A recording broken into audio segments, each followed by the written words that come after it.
What is up, my Division 2 peeps, and welcome to the Build Junkies channel. Today, we're going to talk about hardcore builds. Now, just as a disclaimer, if you're hoping to zip to the end of this video and see a build breakdown, you will be disappointed because I'm not going to do that. But we are going to have a general discussion about hardcore builds. Now, I by no means consider myself an elite hardcore player, but we do have some people in our clan that have pretty high shade levels and know what they're doing. And after conversing with them, I felt that I had enough information to pass along to you all about how you can structure your builds. Now, if you're looking for ways to get gear or paths to follow in order to farm gear, I highly recommend you check out our first video on hardcore, which is titled Hardcore Tips and Tricks. It has some really great ideas on how to get you your exotics and how to farm different gear without having to be out there putting your life on the line as much. But getting into this discussion, what do we want to run on a hardcore build? Well, it does play into the same factors as normal gameplay, is that the build does have to be somewhat tailored around your playstyle. Now, I will say this, you guys, alright, it's not to say that you can't run and gun in hardcore. You can.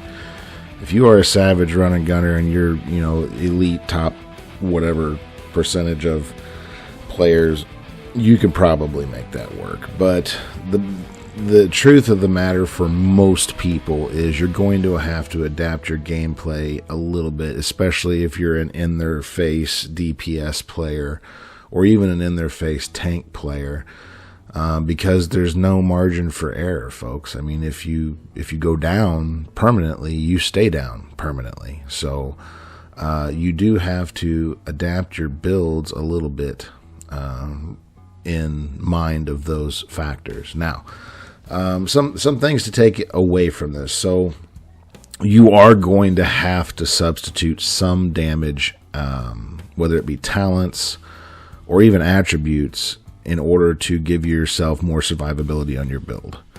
One of the staple talents for chess pieces in the dark zone, in the normal dark zone, is unbreakable. Well, the cool thing is, it's also a staple in hardcore too. A lot of people run their builds with the unbreakable talent on their chess piece, and that's because it doubles their, almost doubles their armor. Every, I think it's 30 seconds it refreshes. But another great one, talent-wise, on the backpacks is Bloodsucker. Now, you could run Adrenaline Rush. There's nothing wrong with that. But if you've got a build where you're putting down quite a bit of damage, and I'll give you an example. I know one person in our clan, he's got a shade level in hardcore over 2,000. He runs a Bloodsucker backpack with a, I believe, Ridgeway's Pride chest piece. So he's stacking the bonus armor off of Bloodsucker, and then he's also refilling his normal armor in close quarters with the bleed effect off Ridgeway's, which is a great idea. Same scenario where if you want to run and Intimidate, like you've got a tanky build and you want to be a little bit closer quarters, Bloodsucker might be a better option than Adrenaline Rush, just because you're stacking a lot more bonus armor than you would off of Adrenaline Rush, depending on your mob size. But I mean, Jesus, if you've got a mob size of 5-6 NPCs, you're one silly bastard to be out there in the middle of it trying to tank them all on. So it's in hardcore anyway, so it's something to keep in mind. Bloodsucker does actually come into a better amount of bonus armor and a lot safer way to get it than Adrenaline Rush. So something to think about. But then again, if you're going to use Intimidate, you got to be within, I think, 10 meters in order to start proccing the Intimidate damage bonus. So once again, it's 6 of one, half dozen of the other. How do you want to structure your build? The Bloodsucker and Ridgeway's Pride build that he ran was a Hunter's Fury based build. So he had 4 pieces of Hunters, the Bloodsucker backpack, and the Ridgeway's Pride. Now you can do something very similar with the Memento backpack and running either Intimidate, Unbreakable. There's a lot of different chest talents that you could run, but the Memento gives you that added 30 at full stack, gives you that added 30% damage. So anything that you can pump your damage up to where you're, and decent amount of damage is a matter of perception in hardcore. Do you want to be in there in the DZ trying to solo heroic landmarks if you're only putting down 300 or 400k at max stack a bullet? Probably not a great idea, because at some point you're going to be overwhelmed and you're not going to have enough damage to put down multiple enemies, and they're going to take you down. Skill builds, skill builds are viable in hardcore for farming. You will see in the gameplay footage in the background right now, I am actually running a full tilt legendary skill build excuse me, with my teammates to get through Jefferson, because we're farming some Heartbreaker pieces. Heartbreaker builds are a very good build for hardcore as well, as long as you know how to run them correctly. You have to be able to stack your bonus armor, and you have to be able to set your build up for enough damage to make it viable. But Heartbreaker is a great set to utilize in hardcore as well. There's no reason you couldn't run an Unbreakable chest piece. There's no reason you couldn't run Bloodsucker. So it really just, like I said, it really comes down to how do you want to set up your build. And there is no one meta build for hardcore. There is no one way to do it, and it's the only way to do it. With hardcore, it is all about the individual. I will say this, once you have, I would highly recommend a skill build just for farming purposes. And once you have one, that opens up, as you can see from the gameplay footage, it opens up quite a bit. I'm able to go in and farm heroic missions and heroic open world. And I'm almost confident, as long as I have at least a couple more people with me, to go in the dark zone and farm heroic landmarks. So not to say that you couldn't solo it. You've seen videos of me hardcoring it in the past where I've soloed hardcore landmarks by myself with a skill build, so it's way possible. But, it's always a matter of safety too. You want to make sure you have that nice safety buffer that you're going to survive and not lose your character. But I am curious to see what others think about all of this. There's going to be so many different opinions on this. There really is. It's almost probably uncountable. I'd say this, like I said, going back, the staples that you should have a nice armor regen, kind of tanky Crusader shield build. You should probably have a skill build. Heartbreaker works fine as the tanky, or you could have a third tertiary build that was based around the Heartbreaker.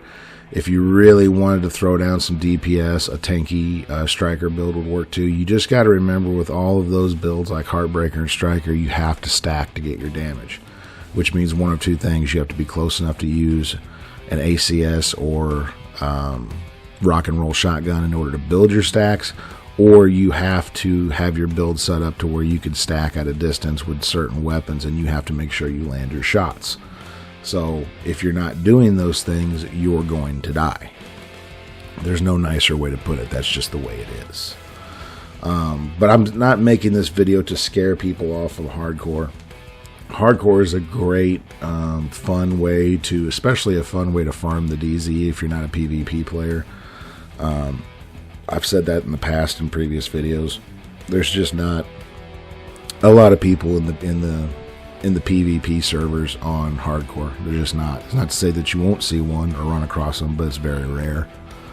And usually if you do run across one, they're doing the same thing you're doing. They're in there farming. So as soon as they see you near them, they're going to run in the opposite direction, the same as you. It's not to say that there isn't people in there going to get sweaty, but you just don't see it very often. But as staple builds go, definitely a DPS tank, Heartbreaker Striker, an all-out regen tank maybe based around the Scorpio.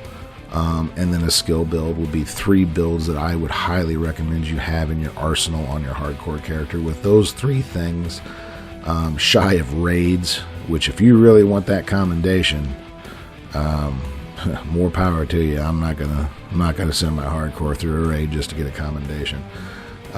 But outside of the raids, those 3 build staples are going to serve you for just about everything you want to do in the game. Now, are you going to be out there running legendaries? Well, you could. I mean, I'm pretty confident, like if someone said, hey, I want to go run the Capitol building on hardcore legendary with my skill build, I know I could probably run Capitol without dying. Assuming I was with the right people, they knew what they were doing, I would be confident about that. Roosevelt, probably not. Definitely no on Tidal Basin and Manning Zoo. DUA, like I said, it would depend on the people I'm running with, the group. But probably DUA and Capitol would be the only 2 that I would be willing to try on my hardcore with the skill build that I have. So, going back to skill builds, you know, just like the DPS, you are going to sacrifice some crit, you are going to sacrifice some damage. You know, set up that skill build with some survivability, have some protection from elites, or have some armor on kill, or have some armor regen and armor on kill. The 2-piece Bellstone version of the skill build that we did a video on works really well for hardcore. You lose a minor amount of damage and a minor amount of haste, and what you make up for with that survivability is pretty great. So, but always structure, you know, some your mods, your secondary attributes. Make sure they're structured towards survivability and not just all-out damage. You can get really caught up fast with that, thinking your build is just the bee's knees, and you get one little kamikaze Joe running in on you, or a couple grenaders firing grenades at the same time at you, and the next thing you know, you're dead. So, things to think about. But yes, it all comes down to survivability at the end, folks. Armor regen, armor on kill, protection from elites. These are all staples of hardcore builds, so make sure that you utilize those when you're building your build. Now, I've rambled on now for God knows how long. I am actually looking forward to seeing what you guys say in the comments about this one. But, as always, please like, subscribe, ring that bell for notifications on future videos. We do appreciate you guys stopping by, checking out our content. If you have questions or anything regarding hardcore, please reach out to us. Hit us up on any of our forms of social media. The links for those will be in the description of this video below. We'll be glad to help you as much as we can. Other than that, I hope you guys are having a safe and wonderful day, and we will see you guys again in the next video.